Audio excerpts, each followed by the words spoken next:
Сложный перелет был. Прилетела с головной болью. И таблетки не помогали. Я одну выпила, вторую, и никак.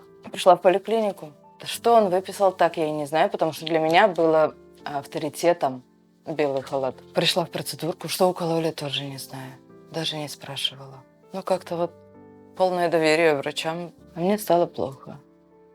Мы дошли с мамой до дома. Потом мама вызывала 5 раз скорую, потому что я уже была без сознания. А в больницах не было места. Со скандалом мы ее положили в больницу. Я писала, мы ругались. Ее наконец-то взяли в больницу. И вот там вот она и хуже, и хуже. Пролежала почти, я не знаю, 2 месяца, около 2 месяцев. И выяснилось на тот момент, что у нас, в общем, как бы почки отказали.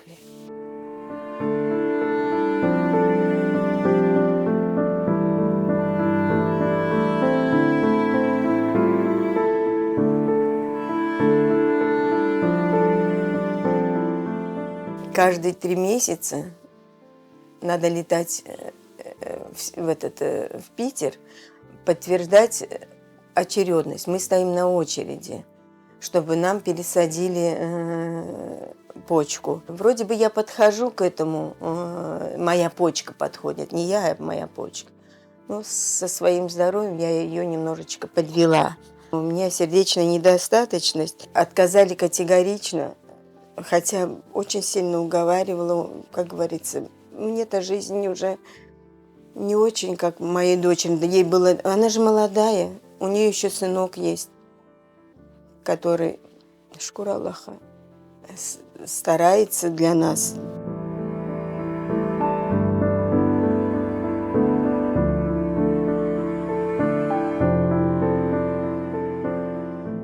С каждым годом все хуже и хуже она себя чувствует.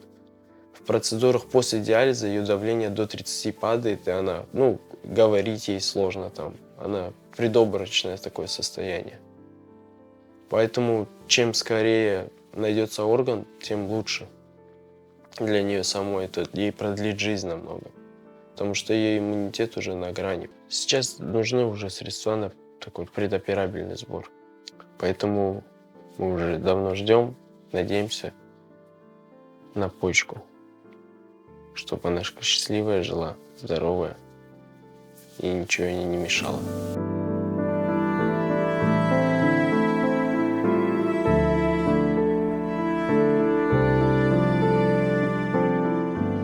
Кто как может, кто сколько может.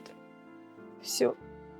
Я буду благодарна каждому и за все, что поддержали мою дочку.